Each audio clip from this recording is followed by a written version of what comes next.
Welcome back, Flyers Nitty Gritty fans, to Getting Gritty with It with your host, Yariv, Wolok, my partner in crime, Vasili, Gianarakos. Vasili, welcome back, buddy, for another episode. How you doing? Doing great, Yariv. I mean, middle of the week, middle of the work week. We're here end of August to talk some Flyers hockey. And best part is we're, ramping up, getting close to training camp. So hockey season's almost upon us, right? Yeah, man. Yeah, it's exciting. Exciting times. Even in the boring times, it's getting exciting. And our special guest for the evening, I'm pretty excited about this one. He's been a writer for the fourth period for, I would say, just about 17 years, getting up there, I think, something like that. And obviously, I think you are the chair of the Hockey Writers Association in Los Angeles as well. That's correct. Yeah, That pretty good with my bio there. Yeah, I did a little bit of research. Did a little bit of research. Cat's been talking Flyers hockey all summer. I don't know how you do it, so God bless you. It's been it's tough at points. Yeah. But welcome to the show, Dennis Bernstein. Thank you so much for joining us. Happy to do it. Happy to talk with you tonight. Yeah. So we got a lot to talk about, and we were talking about this a little bit in the pre-show. One thing we're excited to have you on, we have a lot of like local people on here, or even people that maybe they cover some other teams, but primarily cover the Flyers majority of the time. But I know you're like a little bit more spread out. Obviously, the fourth period is a very big publication for hockey, and something I was reading for quite a while growing up. Wanted to see like kind of outside perspective, and like so the Flyers just wrapped up their signing, right? They signed Wade Allison, Hayden Hodgson, and Linus Hogberg, and all those three kind of signified the end of the must-do moves, right? The end of the offseason. Maybe you could put your feet up a little bit, take a short period of break, and then you're right back into it. From your perspective, how do you kind of see how the Flyers kind of finished this offseason, that finish line? Do you think it's as bad as the initial reaction was? Do you think as time's kind of passed on, do you think it's actually like kind of mediocre? Is it good? How do you kind of view it? Well, even though I'm in Los Angeles, guys, I have a different perspective because I grew up in New York City. I moved to Central Jersey when I was 13 years old. I was a Flyers fan when I was a kid in college. So I remember when they actually won the Stanley Cup. I was there, right? Okay. So I remember those days. So I have a unique perspective with respect to what this franchise was and what it meant to the people in South Jersey and Philadelphia and where it is right now. And it's in really bad shape. So I think they limped to the finish line. And I think that the moves they made in the offseason, I'll give you the parallel. It's good that you're talking to somebody from Los Angeles. Like 2 seasons ago, the Kings projected, I guess if they had played an entire season, they would have had 72 points. Last year they had 99, right? And if you look at their roster and you look at statistics, bottom third in scoring, not really high in save percentage. One player over, I think, 60 points in scoring, 130-goal score. Yet they made the playoffs. They found a way. So I think, look, this is Chuck's last shot. It has to be. There's no way. I mean, all the moves he made, the Ristolainen trade. I think it comes down to, if you're asking about the offseason, I wasn't impressed, but they're banking on Torts. And he could come in to re-energize and find a way to put in a system. And systems don't win championships, but systems wins games. Like the Kings won a lot of games because they didn't give up much. They didn't give up. They were great with respect to puck possession. They didn't give them up a lot, even though they didn't have a Vasilevsky or a Sorokin or any top flight goalie. So I think that's what you got to look at with respect to the offseason. I can't worry about that. I'll tell you right off the bat, the first thing is, what are Couturier and Hayes going to give you this season, like as the 1-2 punch in the middle? Because the Kings had Kopitar and Phil Deneau. I'm not saying those two guys are going to be, but these guys didn't play; they were injured. What are you going to get from those guys? So, look, they had 61 points of Flyers last season. Like, if it's 100 points to get to the playoffs in the East, you do the math. The team is not going to make a 40-point run. Look. Then put John Tortorella in the Hall of Fame if they get this team to the playoffs. It's a 40-point jump, and it's a tough division. So I think the offseason signings, whatever they did, it's inconsequential. I'm glad they got their house in order, and you don't have anybody not signed here, where you have in Los Angeles, where you don't have Mikey Anderson and Sean Durzi signed, even though they're restricted free agents with no arbitration rights. Brands are fretting out here, but they shouldn't be. I think you got to look at this as incremental steps. Like, how much better can this team be? I think if there's a 20-point improvement and you play 500 hockey, you should be celebrating. And here's the toughest thing about it all. Because I go back to I mentioned that I was a Flyers fan. I grew up and I know the city and I know what the Flyers mean to the city. To watch those games last year where they are not competitive and there's 6,000 people in Wells Fargo, that's just like, it breaks my heart, to be honest with you. I mean, I don't root for the team, but to have like that lethargic play and apathy from the fans, that's not the organization I knew. And I know it's been going downhill, and I know there could be criticism a lot. You got to get fans back in the building, excited and playing an exciting brand of hockey. And I think with respect to Torch, you'll have accountability. They'll play harder. And I know you'll ask about AV. I think that's what the best hope is a 20-point improvement, and that'll still put you 20 points away from the playoffs based off last season. Yeah, no, it's hard to disagree. And honestly, for people who listen to this podcast, we echo a lot of that same sentiment here. So let me ask you something. We both, I would say all three of us agree here that Tortorella is here to save the Flyers, right? Like, that's kind of the attitude. They recognize that, and it's going to be an incremental step. Everybody keeps talking to me about how good the Flyers are going to make the playoffs. Blah, blah. I'm like, I just want to see how good they are in the preseason first. And can they start the season not a disaster? And then let's talk about how good they really are. But let me ask you something. Do you see a chance that Chuck Fletcher actually makes it to next season, considering what you just said? Because the expectations and things have come so far down, is there anything that the guy can really, because I've considered it, is there really anything he can do to save his job outside of making the playoffs, which is not, the chances are not high there. And even if there is a jump, but is it enough? Mm-hmm. Sorry, go ahead. I'd have to look at the attendance numbers.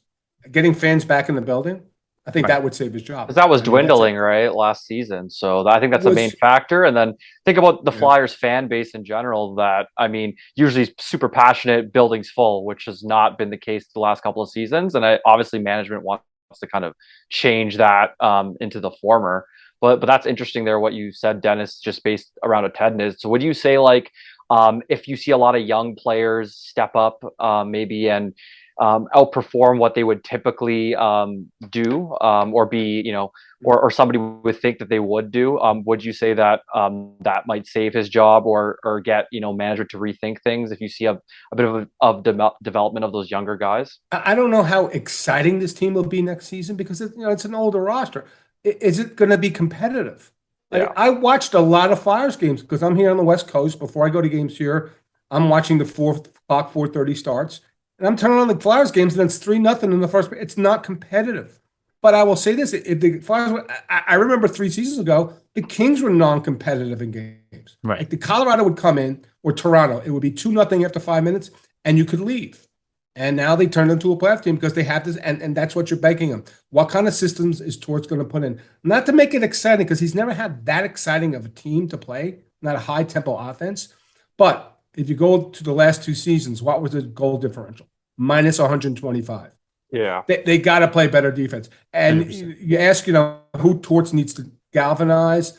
Is it, and he's already mentioned about getting more out of Kevin Hayes. There's 2 guys, Provorov and Ristolainen. Like, he's got to make them better defensemen. And I know Fire fans might shrug their shoulders and raise their eyebrows when I mention those 2 guys. No, he has to instill a system that is going to keep the puck out of the net. That's how you get competitive. Yeah. So I think, Vasili, to answer your question, and also Yariv, I think Chuck's job can be saved. It's going to be results on the ice. It's going to be, okay, they're not going to make the playoffs. They're not going to get extra revenue from playoffs. But, geez, this team's competitive. We're in close games. I think what will happen is they'll be competitive in close games and lose games 3-2 and lose games 2-1. Just because they might not have the scoring power, things like that. Yeah, I don't think they have the scoring power. And it just, I watched those games from the West Coast. I'm like, wow, I had to turn them off. It said, this is not competitive. 100%. And granted, at the end of the season, there was an AHL roster going. I get it. But now, assuming Couturier is healthy, assuming Hayes is healthy, Provorov's back, and what's going on with with the goaltender, with Carter Hart. So, look, there's going to be more accountability in the room. And I think there was no accountability. I'm not a big Mike Yeo fan. I never was. When they announced him as an interim coach, I'm like, okay, well, that's just going to be an interim. There's going to be more accountability. Some guys are going to get yelled at and screamed at. And frankly, it's what the franchise needs. right? I mean, Yeah. that's what this franchise needs. A guy like Tortorella. Will he get the results? I don't know, because when you look at the roster, at best it's an 80-point team. So, and that's on the general manager, right? Yeah. I mean, go to Cap Friendly and click on the Flyers page and click on Chuck Fletcher, and you guys tell me what his signature trade is since he's been here. The Kevin Hayes trade. I only have one. I only have one that I love. It's the one I talk about every time. The Matt Niskanen trade. Matt Niskanen trade. Right. It failed probably on him, one of his best, but he took leverage. Yeah. He had complete leverage over his counterpart. Yeah. He didn't take on anything poor. He gave up the worst player. He got a manageable cap and exactly what the team needed, and it paid off. That's the only move outside of it blowing up, I guess, at the end, which I don't think it's his fault, but I did think that was a great trade. That's okay, right. That's the only one I love. Trade. Yeah. Okay. So if you have you need more, you need more, right? Exactly. Right. 3 years, one signature trade. I'm with you. I'm with you. What's his two biggest sons? Is Couturier and Kevin Hayes. Joel Farabee was a good signing. He jumped early on that one. But but from more a bad money than good. Standpoint. Yeah. More. And I know you guys was wringing your hands about Johnny Gaudreau and whatever coming home. See, here's the thing about it. I don't think guys in the prime of their career, and I talked to like Shane O'Brien about this, who's on Sirius XM with me. I don't think guys want to go home necessarily in the prime of their careers. I think there's too much pressure. So you can argue that all you want. So, and plus, look, Columbus is a better team. Yes. So we'll see. So, but to answer your original question, I think Chuck's job can be saved, but the hockey's got to be way more competitive. They have to be more people in the stands. And this is it. This is do or die. We're not going to be talking about him like next summer, right? If you have a repeat, well, you can't have a 61-point season next season. Then he's fired midway through the year, obviously. Exactly. Yes. To your point, yes. So to answer your original question, could he survive the season? If they're 30 points out and they're playing uninspired hockey and they're not responding to John Tortorella, then Chuck's not finishing the season. Absolutely not. Yeah. I think that's honestly, I think he's gotten a long enough leash. He's gotten as much time as any GM has gotten in the league. You know, I've seen people fired quicker for less, to be honest. Can I ask you this, Dennis? And I do want to take a step back to AV. We don't like to pick on AV. I don't like to call AV a bad coach. What we try to say on this podcast is, you know, it's not necessarily that they're a bad coach. Maybe they're just not the right coach for this team, not the right time, not the right group. You know, some coaches have success with one group, you know, not success with another. Some are not ready or they learn. You know, it happens in all kinds of ways. We saw Chief get fired here and then go win a cup afterwards, right? So you see that stuff all the time. What happened in your mind from this team that was kind of, I would say, slightly underperforming and Hextall losing his job, right, to kind of being on the precipice of being a better team, to AV coming in here, couple moves, talk about the Niskanen move. We talk about none of those were, you know, groundbreaking superstars, right? Just kind of filled in the roster a little bit and then had a great season as a team. You know, not a bad start, but then really a great finish. And then obviously weird COVID, and then nothing has been the same since. What do you think happened there? How does AV go from a guy who looked like he inspired a room from the very beginning or rode something to look like he was so far distanced from the players in the room that he was on the way out an entire season before he was on the way out? At least that's the way it felt to me from the outside. Well, I think what happens is that coaches that want to do it my way or the highway, that don't work in 2022 anymore. Like these are players who, well, look what happened in Boston, Bruce Cassidy. Right, the players didn't want him anymore. This is an excellent coach. Yep. This guy went to the Cup final. Same deal almost. Same deal almost. You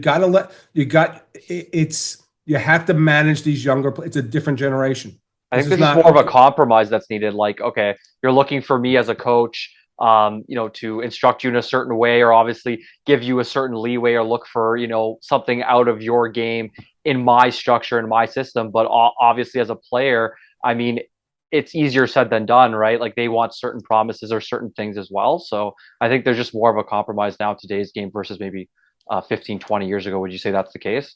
Yeah. And Brian Burke has a great analogy. He says that like 20 years ago, you would tell a player, like in a war or in a fighter, go take that hill. Now you have to tell the why. The why it's important, what's the strategy, what's the next move after. Yeah, the players are more savvy. They're more socially aware. There's so much more than, okay, you can't do it. Guys, kids are making too much money, right? So there's a lot of things. So I think with respect to AV, I think he just never let us throw off the gas, and players tuned him out. So we're not going to play for this this coach anymore. It happens a lot. Yeah. It happens for different. Like, look, a player's coach like Boudreaux in Minnesota wound up getting fired, right? And Bruce is a nice guy. He's too nice of a guy. Well, he went into Vancouver and did a great job. Had he started the season, they'd probably in the playoffs. So I just think that you have to adapt to what works now. Not what worked before, not what got you to the Cup final with the Sedins, and now got to the Cup final with the Rangers. Like what happened in the now, and like you mentioned, it just didn't work for this team. Like his methods, his process didn't work. He got tuned out, and the team just basically quit on him, which is on the players as well.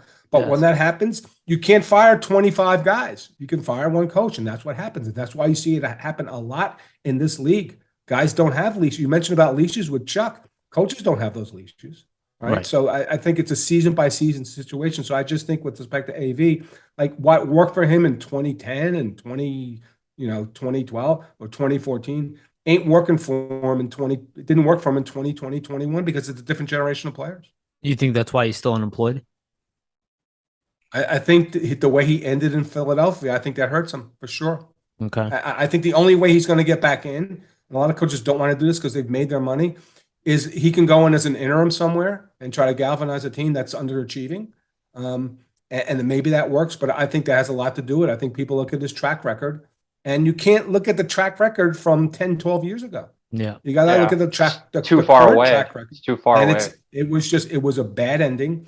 And maybe his destiny is not to be able to coach this generation of players anymore. And he'll destined to be an assistant. And I like that coach. And I think he's smart and he knows the game. But I just think there's a certain type of coach that will not work, not only in the NHL anymore, but just in sports in general. Yeah, I think there's a lot to what you're saying there. And I think Michel Therrien kind of falls under that category as well. And that's why we saw them both leave. And ironically, they're both, kind of really good buddies as well. So I think there's kind of a culture share there. And I think an interesting thing too is just a lot of coaches now need to be, I think, better communicators, whereas maybe those two weren't the greatest. And then you see kind of the disconnect between the players and the coaches there. And just to jump off there, Dennis, I'm just wondering, do you believe that like Tortorella is more right as a hire for this Flyers group currently than Vigneault was, let's say, like a year ago? Per se, or is there really not much of a difference? Kind of just depends on the structures and the systems and how the players fit into those. Well, they're not going to perform worse because if they're worse than 61 points, Connor Bedard might burn the place down, right? It might burn the place down. So I think I get the hire. Let's put it this way: I'm not going to say right coach, right time, right place. I understand the hire because of the lack of the lack of accountability in the room, a lack of accountability on the ice, a lack of a system. And I think that's the one thing. If John could put in a system where they're better defensively, and remember, these guys going back to when the Rangers made the finals under Torts, guys blocking shots, guys giving their all. Guys are bought in, exactly. Yeah, guys are bought in. Now, I'm not sure these guys on this roster are bought in. I'm not really sure what's going to happen. So I understand it. Now, is there a possibility that he fails and he's the wrong guy and they have to do this again in 2 years? Absolutely, there is. Mm-hmm. This is not a no-risk hire, right? This is correct. A last shot for Chuck Fletcher hire. Yes. This is what it is, okay? Yeah, because sometimes Tortorella doesn't always work, right? Yeah, and at least Chuck can't say, well, I didn't give it a shot with an established coach who's won before, who will put in systems. For all the stuff that happened in Columbus, this team was competitive. Look, John Tortorella teams will fight you every night. Yes. And again, I think if this team fights every night, I think, well, certainly I know the fan base in Philadelphia it'll resonate because, when Mayu was a big hero last year, like this guy's an AHL player. He's not a superstar, but he resonated with the fans. So I think that's, again, the key is to answer your question. I'm not sure it's the right coach at the right time, but I understand why he went to Torts given the situation with the franchise and the product on the ice, which is not competitive and not entertaining. Yeah, and I think really just the structure has been lacking. Obviously, for the last 2 seasons have been abysmal. And I think with Fletcher, really just him putting that onus on Tortorella to say, hey, we got you in here now. You're known, to bring structure into teams, into their defensive play. So that's probably what they're looking the most. Is like our goals against last season was abysmal. We need to reduce that. We need to make sure the power play is better than 26th in the league. Or not power play, penalty kill, I mean. But yeah, so those are probably the main things there. So I think that makes the most sense in terms And of that hire remember, anyway. a lot about penalty kill is effort, Yeah, right? exactly. It's effort, and the team wasn't getting the effort. Again, I watch these games, and I'm watching like, wow, there's absolutely no system. There's no commitment to playing defense. Yeah.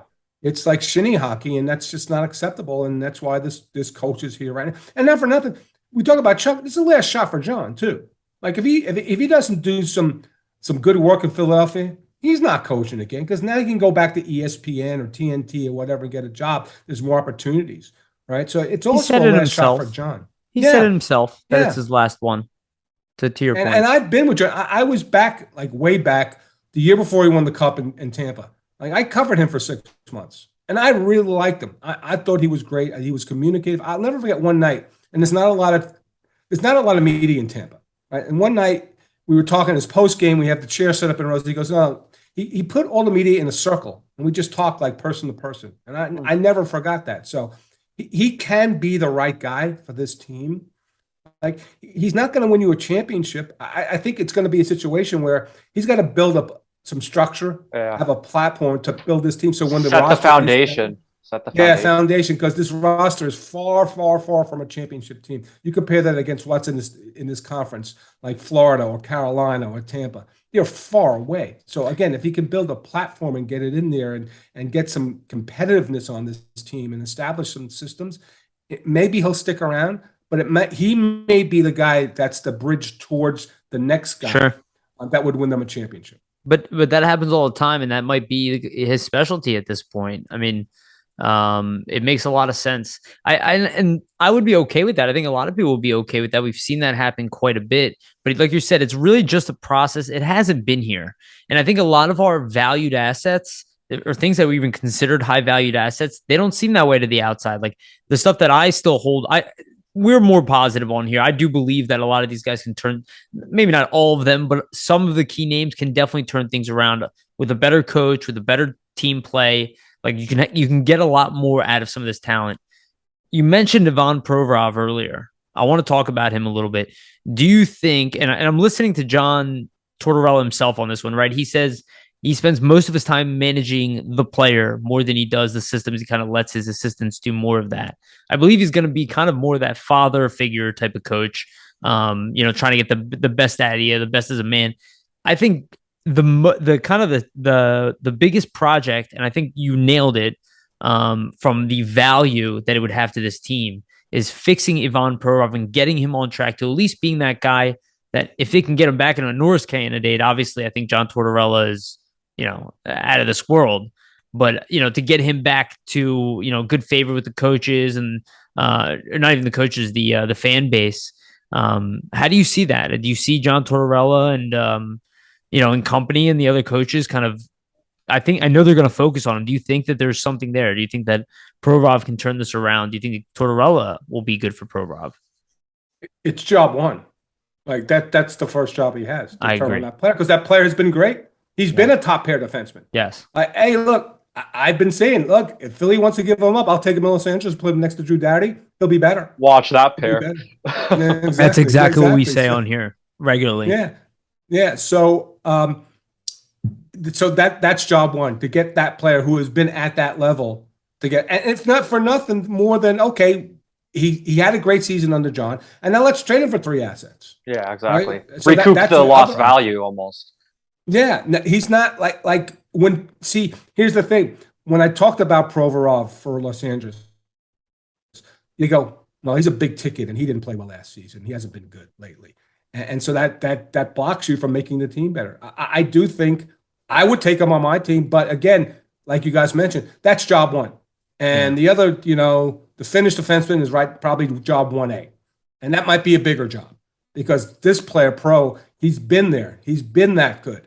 So unlock what's been going on with this player. Maybe it is. Maybe it's just a father figure. Maybe it's a different voice. Maybe it's, hey, get your shit together and play the way you used to play.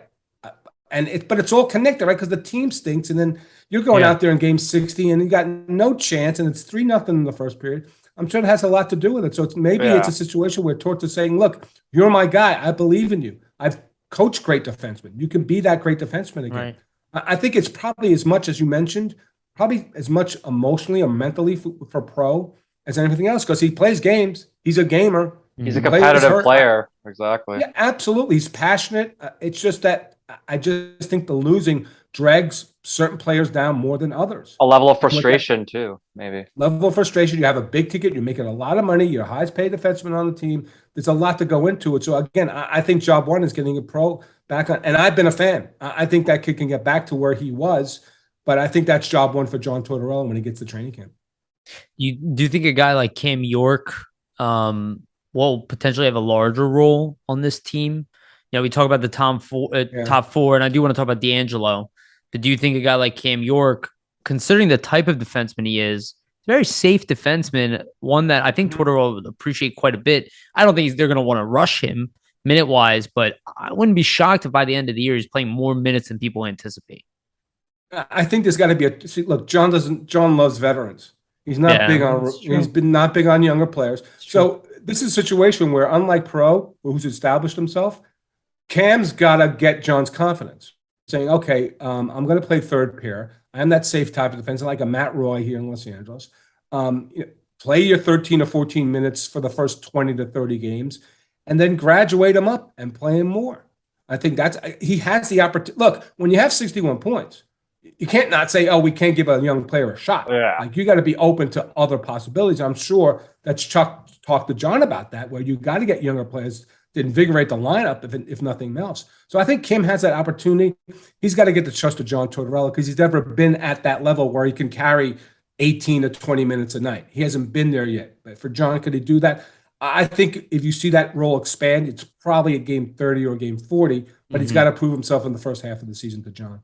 Yeah. And what do you think about the D crew in general? What do you think about the addition of D'Angelo and the anticipated top pairing of Provorov with D'Angelo? Well, I think the bigger issue is how many games is Ryan Ellis going to play, right? I think that's part of the issue, right? 0? Okay. We're thinking That's the 0 from what we kind of hear around, but who knows, right? Oh, with Tony, look, Tony had a great season in Carolina. People talk about the Carolina Hurricanes had the most regulation wins last season in the NHL. Not Tampa, not Florida, not Colorado, Carolina. He was with a damn good team. He'll get his points. But here's the thing. When you go and go get Tony D'Angelo, you're making a bigger bet on Pro because Pro's got to be a defender on that pair. Like, Tony D'Angelo's, is he going to be a great defender? Like, can he produce points? He can't. Like, I don't care about his politics. Look, the stuff in the locker room with Georgiev was bigger for me than whatever he supports for president. That was the bigger issue. That he's not a great team, but he behaved himself in Carolina. He walked the line. He got a nice contract from the Flyers. He'll produce. But if Pro doesn't play defense, that pair is going to be taking the puck out of the net a lot. So it's not only a bet on D'Angelo, they're doubling down on Provorov because that's your top pair right now. I don't think you have a choice though, but to double down on Pro. What I can't help but think, and I look at the fan base, and I'm sure as an outsider, you've probably seen this. We are not in that spectrum, but I heard Provorov is a decent second pair guy. Like, we heard this stuff all year. Like, he's not that good. I still see this guy's potential, true number one, 25 minutes a night. Like, I think he's already doing it. He can hit another level.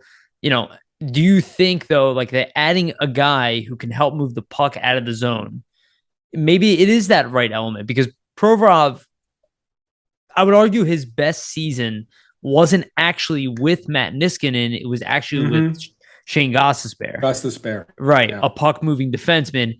If that guy can help bring out the best in what Provorov does do well, which is pretty much everything, but I would say his offensive game, maybe his stick handling and stuff is not at elite level. Maybe he can get better.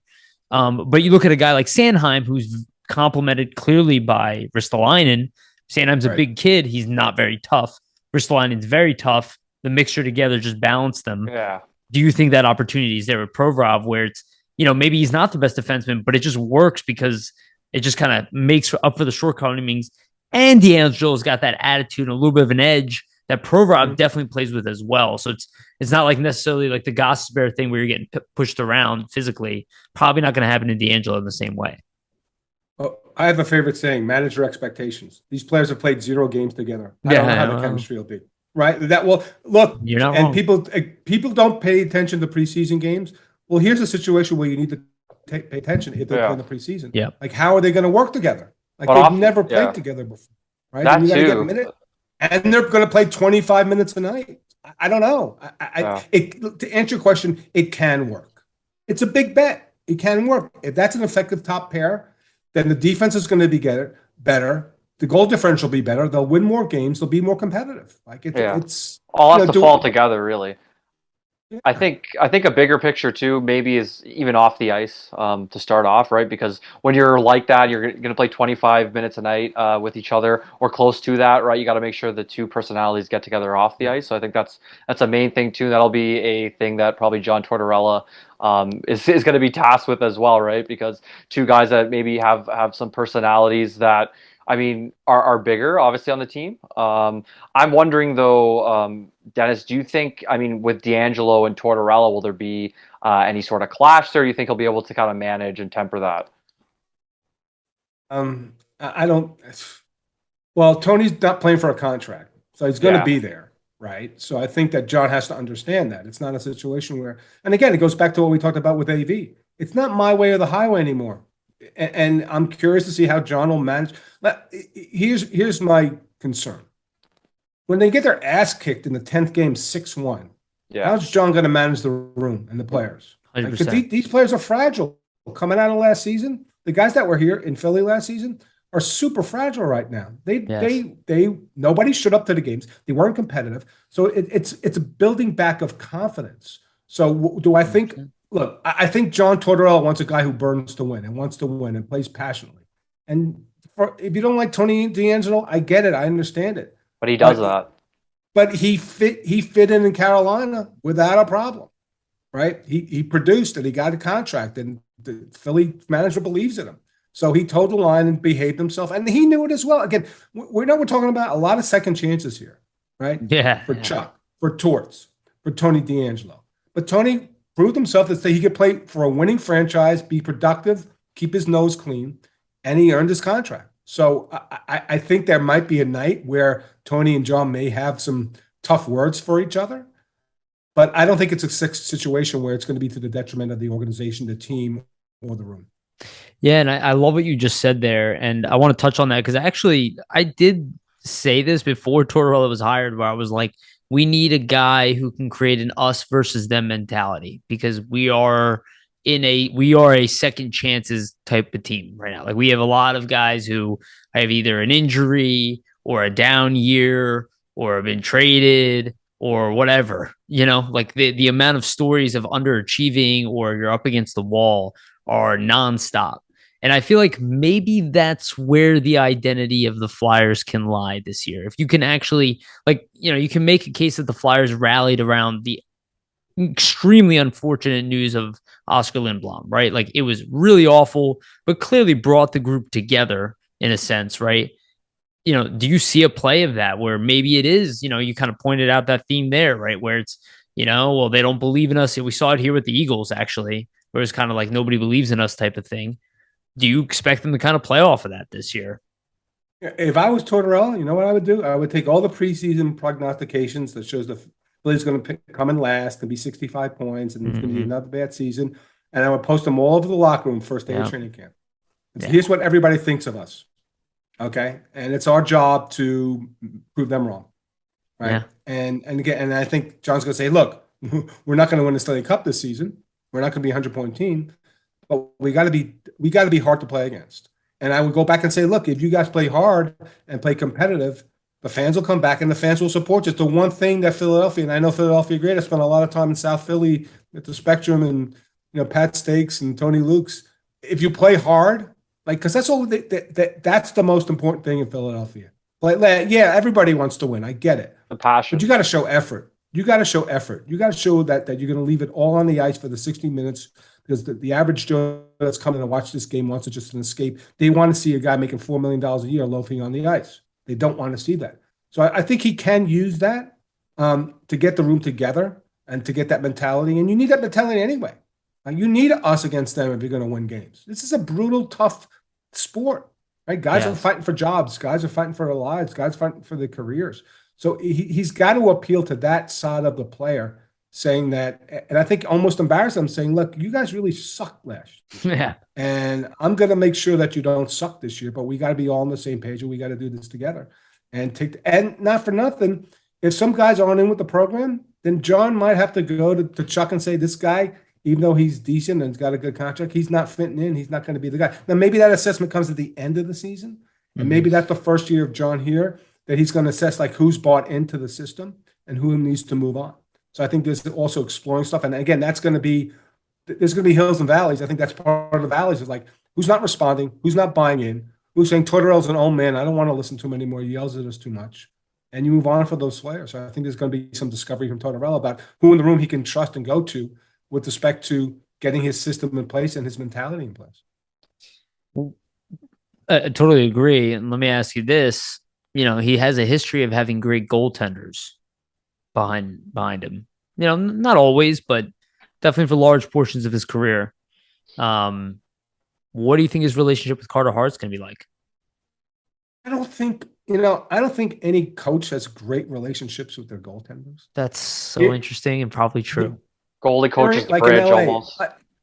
Yeah, like was Daryl Sutter really that tight with Jonathan Quick? Probably not. No, but Bill Ranford was. It depends on the goalie coach. Yeah. That's the guy, right? And John has to trust the goalie coach. And the goalie coach, in 90% of the cases, 95%, is a conduit between the head coach and the goalie. So I think that's the situation. So you got to get a goalie coach in there that trusts, that Carter Hart trusts, that John trusts, and go from there. So I think it's important to have it. But, not for nothing. I know this is, but look, Vasilevsky is fantastic. And he won 2 rings. But Colorado won with Darcy Kemper. And Colorado thought so much of Darcy Kemper, they let him walk the free agency, right? So the team in front of Carter Hart got to be way better. Like he could stand on his head, and that's great. He needs help from the defense, really. He needs help. You can't that's why puck possession matters. That's why, shots on the slot matters. Where are you making these saves? You can't be defending 60 minutes a night, really. Carter needs help. It's as simple as that. So I don't think that in a 6-1 game, I will bet you that it's not Carter Hart's problem. It's the defense's problem. It's the forwards not coming back. It's not having a system in place. Exactly. It's not forward checking. It's puck possession, losing battles. Now, Carter's got to do some on his own with absolutely some lifting on his own, but he needs a way better team in front of him, guys, and he's going to be a type of guy that John can depend on. Yeah. And then you could really assess his performance too a little more accurately, I think, right? Because there's a lot of times where you saw in games, at least this past season, or when I was watching, we were both watching, pretty much that, Hart would be keeping them in it, but it's just you can't stop the barrage yourself. And then one goes in, then another, and then after that, the good start, I mean, on by like eyes view is gone on the statistical standpoint. So it's kind of and great. He's still a kid. Yeah, exactly. Young. I was just about to say, so to put it in perspective, so I've been saying this for ever since I started this podcast, actually before even this podcast. So a few years already, that he's way early. So if you're complaining about Carter Hart, you're completely misunderstanding. So it's fine. And just to put it in perspective, people like, what's his name? Oh my God. Henrik Lundqvist. He made the NHL at 24. Carter Hart just turned 24. And you can literally count on one hand, maybe 2 hands, but really one hand where the Flyers have lost because of Carter Hart. Yeah. You can say that maybe, he could have been better. He could have been better that night and he could have saved us. Sure. Agreed. But majority of the time this team is lost is because of the team effort in front of it, because of the team defense, the team play. And I'm really happy that you said that, Dennis, because I don't think it's something that's echoed enough here in Philadelphia, because we like to destroy goalies. And we have, there have been times where we haven't good goalies, but there's a lot of times where, when this team was really competitive, we never really had a great goalie. And people are making excuses like it was always the goalie, but it's like, look, we actually have, in my opinion, the best goalie that we've had since I've watched this team, at least in the past decade, better than Steve Mason. He statistically was the best. Maybe Ray Emery was a great goalie, barely lasted here. Right, Bob was traded early. It's like, this is the best guy we've had, and the defense has been atrocious. Yeah, it's hard to gauge exactly how he's been, really. Yeah, so I'd love to see. Go ahead. And who was when the Flyers played the Blackhawks in the Stanley Cup final, who was the starting goalie? Michael Layton. Goes back to your point Okay. of Kemper, right? As long as the team is there, the goalie's almost the last piece. I could probably have won a cup. No, I couldn't win a cup. I mean, Darcy won a couple. It was really good in a couple of games, but he didn't win in the cup. He didn't and steal the same it thing for with him. Carter. Yeah. So if I had Cale McCarr and Bo Byron in front of me, I got a good shot at winning the cup too. Yeah. Right. And so Carter. The story's still to be told. And you mentioned it. And goalies sometimes take a long time. And if he's 24 years old, let's see the next 3 seasons. If Tortorella's here 3 seasons and builds a structure and builds a defense, his numbers are going to be better. He's got the talent. Definitely. That's why he was drafted at that. It's not like he doesn't have the talent. He had a bad team in front of him. So to throw the goalie under the bus, and I know it's like a quarterback in football, but to throw him under the bus for the failings of his team in the last couple of seasons, just no. There's some nights I watch a game, I'm like, he's got no chance. Yeah. And actually, I want to roll back to that because I do want to talk about the AV thing. You know, you talked about, and obviously you're well tuned into the Flyers. Everything you're saying, I think, is spot on with the team. It's like a lot of the stuff that's echoed on here. So you're obviously well tuned in to the Flyers. I can't help but wonder why. Oh, did I just lose my thought? I think I just lost my thought. That's not good. Okay. That's okay. No worries. Oh man, no, but it was a good question, and I had it, and now it's gone. I'm sorry, but it was about AV primarily, and about why that they crumbled so much. But I totally forgot the point. But let me get on to the next point, and if I remember, I'll bring it back up. So the next point I had, though, and I do want to roll onto this, and this is kind of along the same theme, but the theme really is itself is that fan base here is pretty disheartened, right? Like that's without a doubt. Okay. The Flyers did have a high pick and have a pretty decent prospect pool. It's not completely devoid of talent. When they were at the bottom of the league years ago, they had, kind of relatively the same amount of talent. It was never like a big name superstar. Nobody knew Giroux was one. The prospect pool is not bad, and we just picked up Cutter Gauthier, and obviously some other names out there. What's your gauge of a guy like Gauthier who's taken top 5, obviously in a draft where a lot of ceilings are kind of unpredictable. It's not the most predictable draft, right? It's a riskier draft. But what do you see with a guy like Cutter Gauthier? This team is really, really could use an elite top center to be a 1-2 punch with Sean Couturier within the time he's still in his prime. And especially if you can get Hayes on a third line, then you have a really nice, center group.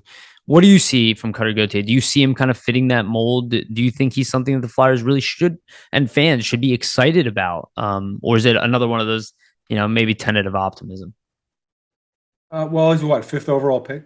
Yeah. He's tall. That's good. No, we interviewed him first game of the Stanley Cup final in Denver. They had the prospects up there. So it was Savoy and Cutter and I think the other kid. His brother plays in Seattle. I forget. Geeky. Oh, Connor Geeky. Yeah, and so I really like Cutter. I think he can be. And you mentioned about dropping Hayes to the third line. That's the same thing we're going through in Los Angeles with. And granted, it's a different player, but with Quentin Byfield. Yep. Right. On a championship team, you'd probably have Quentin Byfield and Kopitar 1-2, and Phil Deneau your third line center. Deneau as a great third line center, yeah. Right, exactly. So, although 27 goals, maybe Kopi's the third line center because he's 30. He's pals of mine. He probably doesn't want to hear that. But I don't get overexcited about prospects because I see. Look, I've said this in Los Angeles. A lot of hype in Los Angeles about how great the prospect pools and it really hasn't delivered. Like Dave Velarde, he was scratched in the playoffs. Quentin Byfield, he was supposed to be like Kopitar or Malkin with a compact. He scored 5 goals in 40 games. Manage your expectation with the prospects. 1 or 2 of them will be star players. The rest you got to trade. I'm a Rams fan, right? Unless Snead trades picks, doesn't care. Want to win. If Cutter can be a conduit to getting an established player, and then even look at Colorado. Yeah, they've got a great core, but look at all the players they traded for. They traded for the Byron pick, right? They traded for Naz Kadri, right? There's a lot of, but so with Cutter, he's not going to help you now. So if he helps you in 3 years and he's that second line center, right? Because I don't think he's like, even though he's drafted 5th overall. I think, first of all, you got to lose where he was picked right away and see what that player is, what he fits in, how he develops. I think he's coming out of the new U.S. national development team. So that's hit and miss. Yeah. Because, look, I could tell you about a kid who should have been really good here in Los Angeles, right? Who was on the development team, and Alex Turcotte can't stay healthy. It's such a crapshoot, guys. That's why I always would want to trade prospects and picks for proven players that have proven themselves over 3 to 4 years. So when they made the Fiala trade, and it was Brock Faber, who people were saying he was going to play here for 10 years, he's going to have all of a sudden he's in Minnesota, and the 19th pick. And guys, look, I'll say 2 words: Nolan Patrick. Manage their expectations. Yeah. Right. Don't tell me that he's going to be some superstar. Like, you got to see this kid play against men. Like, I'll give you a kid, even like McTavish, right? Who dominated. Oh yeah, looked great. Looked great. The man, right? He's 19 years old playing against 17-year-old players. Yeah. Like, so just slow down. Like, he's going to have to play against Kopitar and McKinnon and bigger defensemen and Victor Hedman. So just got to see how they assimilate these guys, I think, to the NHL game first before you really make like a projection. Yeah, right? I mean, the one thing that he's a big kid. He's going to grow into his body, and if he can be that effective player, he's got an NHL type body. And talking to him, like, he's a big kid, so he could play that. But like, how physical is he going to be? Like, is he going to use the body how they want things like that? Exactly. So you can get excited over prospects. I'm not a prospect guy, right? I'm an NHL guy, and there's always I keep going back to this thing: prospects are cool, but rings are cooler. I want to win championships. So I love that if they want, that's a great thing. Right. So I advocate trading for Jacob Chikrin. And if it takes a couple of prospects in the draft pick, I don't care. I want to establish, because you need that established right-handed guy next to a Doughty, right? Something like that. You need elite talent. You can't get away. You can't get around. No average team ever won a Stanley Cup. Like, it just doesn't happen. So Connor Godet in 3 years might be the player that could be a first line center. Like, on August 30th, 2022, he's not in the conversation for Philadelphia. Yeah, that's true. So how do you think the better way to go about this is for the Flyers in their current position with the amount of cap space that they have? And just none. Yeah. I mean, look, if they don't make stupid moves over the next year, they can clean the cap up. They're not in complete hell. Yeah. Unless they do it again, then they will be. But how do you see the best way to go forward? Like, is it really just a wait and see, and depending on how Torch does, then I'll kind of figure it out? Or is it like probably best to just should they have torn it down, let's say, things like that, Well, I'll tell you this, though, and I know Flyers fans are upset about Johnny, but spending $10 million on Johnny Gaudreau right now, it's not the best move. They're not ready to win. Right? Yeah. What's he going to do? We've been echoing that as well, yeah. And what's that going to do? So I think you got to assess, again, the guys that we talked about. Here's what you have to do this season. You have to identify your core. Yeah. Who's your core players? Who's going to take you the next 3 to 5 years? Who's going to make you a contender? And then, look, you got to play JVR. And I know some fans don't want to hear from JVR. You got to play him. He's got to score 18 to 20 goals so you can trade him at the deadline. Like, that's what you got to do. Like Cam Atkinson, I love Cam Atkinson from his time in is he a core player? I don't know. He's better than Jake because Jake scores like 6 goals now in Columbus, right? So I think that's the key. So with respect to making moves, and look, you're not in a position to make big moves because you're not acquiring a player who's going to put you over. You need a bunch of players to put you over. So I think, like you guys had just hinted, you have to assess this season. You have to assess who your true core players are. Like back in the day when the Kings won in 10 and 12 and 14, Kopitar, Doughty, Quick, Brown.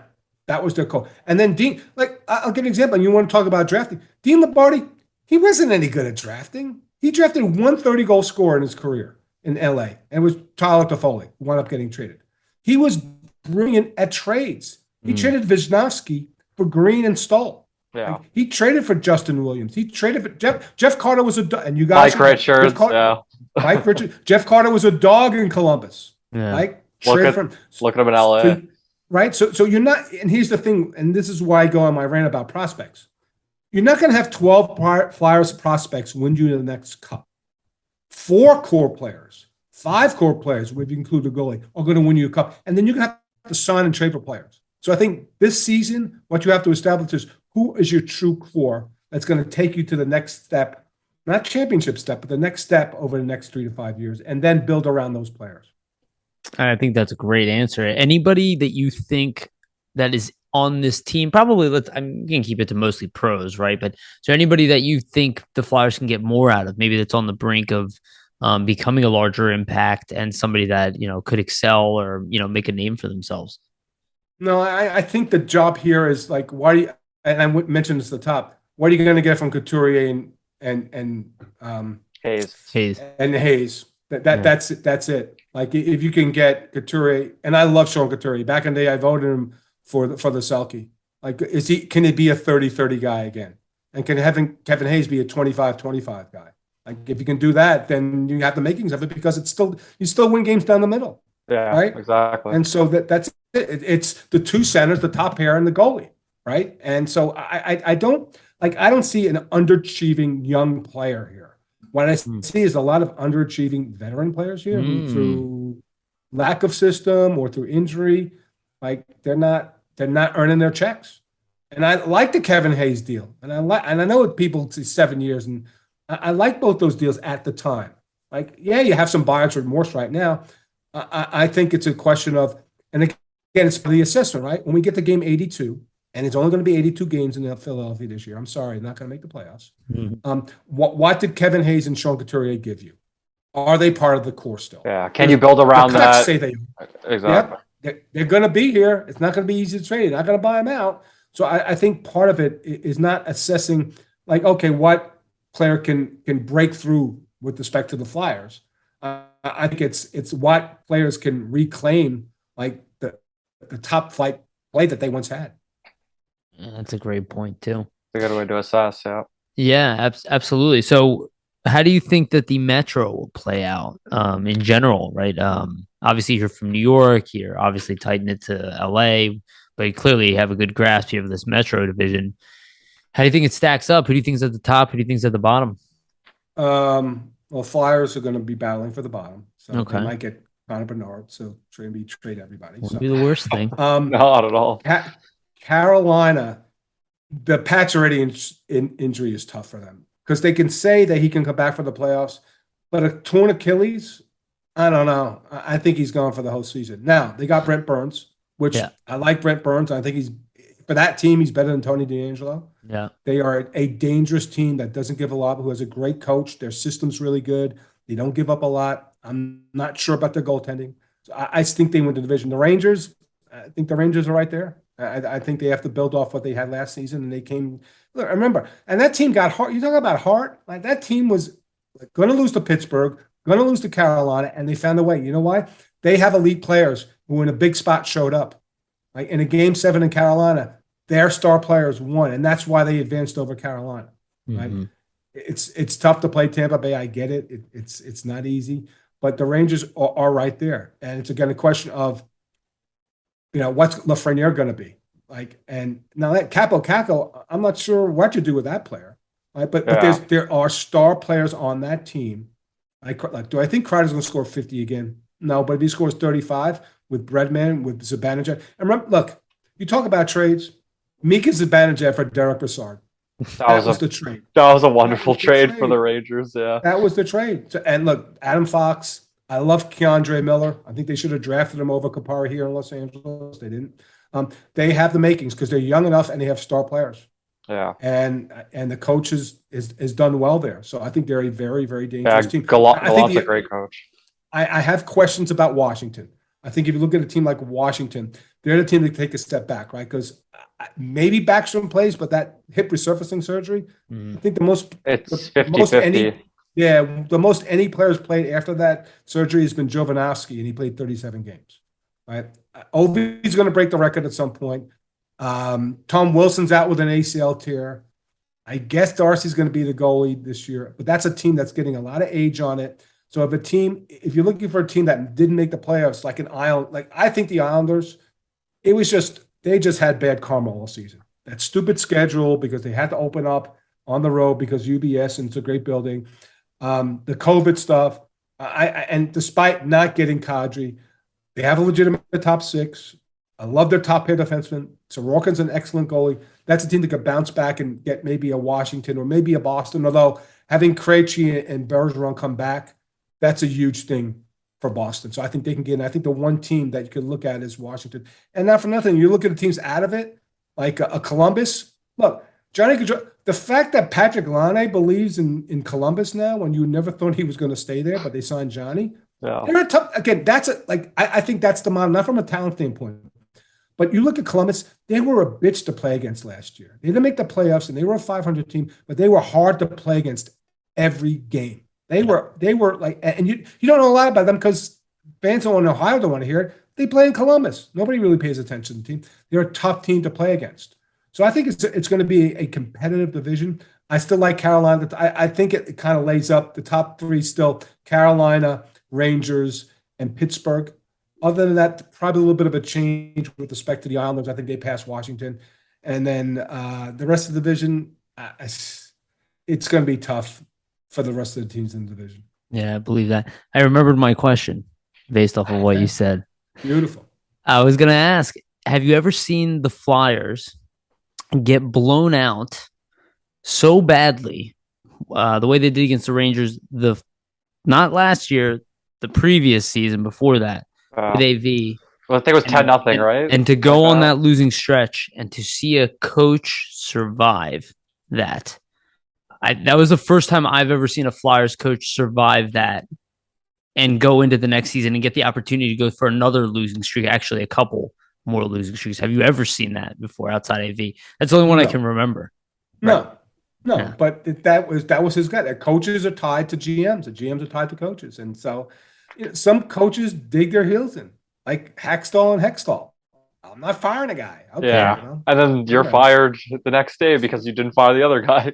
Exactly. So it's no, I have not seen that. And that was embarrassing. But yes, at some point, but it depends on the ownership suite too. Like, what do the owners care? Are they involved? Well, that's why I was asking. Because I was like, what does that reflect? Because what I said it all year, and this is even before Vasili's been on this, like this season. Before this, I was on here by myself. I was saying all the time, I was like, how is he surviving? I was like, I don't understand. I've never seen a coach survive this long. Yeah. I was like, I'm okay with being patient. I'm more patient than most people, but I'm like, I'm shocked. I'm like, I don't understand. He obviously lost the room in my eyes. And when I saw that, I was kind of like, is anybody going to do anything? And then I saw nothing happen. I was like, okay, so we're going to pretend like he didn't lose the room. And then he inevitably, he went into the season without having the locker room's confidence. They never really played well all year. Which is ultimately more concerning because, I mean, the GM can't identify that. That's what worried me. What else can he identify, right? But that it was like, you have to. It's like your home being infested by cockroaches, and you open it up and you see all the cockroaches. And you go, well, maybe they'll go away on their own, And it's like, probably not, Probably get it. But again, it's I'm sure Chuck went to ownership. So I believe in this guy. The team isn't very good, but I'm going to stand by this guy. And you don't get so many. Look, you don't get a lot of, like, this is the last bolt in the chamber. Yeah, for coach hires. He had Vino. And then Torts is his last guy, I would say, obviously. That's it. You don't get 7 chances as coaches. You don't no. Some GMs don't even get 2 like he's getting. So. That's what I'm saying. He's getting a longer leash than I would say most expected. But the leash is at its end. The dog is out right by the street right now, and he might get hit by a car this year. So this is it. Well, let's hope we're wrong.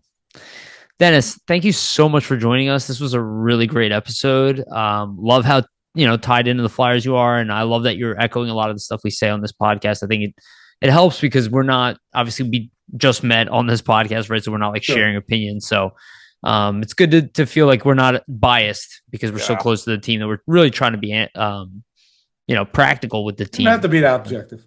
We all have biases, right? Right. I mean, exactly. It's totally objective. So exactly. And you're a fan. We're still fans. You want to be passionate about it. Exactly. Yeah. So it's just, but it's like, look, the league's better when the Flyers are better because of the fan base, because it's an Eastern team, because it's a major market. Like, the team needs to be better. It's better for the league. I'm sure the NHL is looking for it. Yeah, I mean, here in LA, even LA, like, we look forward to. We used to look forward to the Flyers. Now we look forward for different reasons because it's good, guaranteed win night. But other than that, you knew it was going to be a tough, passionate game when the Flyers came in, and Flyer fans would be in the building. So to me, it's important that this franchise just repairs itself and gets back to its days of where it was really competitive. Yeah, I agree. Well said. Yeah, I think it's a great place to end. Anything you want people to know about? Anything you want to share about anything you're working on? Yeah, sure. Well, it's August, so it's not. So, okay, my Twitter handle is Dennis TFP, like the fourth period. We have our Hot Stove show that's coming back in October on SiriusXM from 11 to 1 Eastern on Saturdays. And then I sit in with Steve Coolius on the Power Play, which is on 3 to 6 Eastern, usually once a week. It's kind of a rotation of hosts with respect to like Shane O'Brien, Mike Rupp, Marty Barone, Nice. and me. I'm one of them as well. So I'm going to be saddling back up probably end of September for that. And then you can check us out at the trade deadline. We're known for that. And then obviously my partner, Dave, the fourth period, Dave Pagnotta, is one of the main guys on NHL Network as well. And the website's the fourth period now. That's awesome. Thank you so much. Vasili, anything you want to tell people about? Yeah, should have an article coming up next few days on flyersnittygritty.com. So appreciate everybody, keeping with us and checking out the stuff, even though the summer has been a little boring in terms of Flyers news and moves made. But thanks for sticking with us, everyone. Yeah, for sure. Thanks, Vasili. Thank you again, Dennis. Really appreciate it. Make sure to follow all of us. Please like, subscribe, share, do the whole thing. Please comment. Everything is super helpful. Put a rating on everything. And also shout out to our sponsor, Jim Steaks.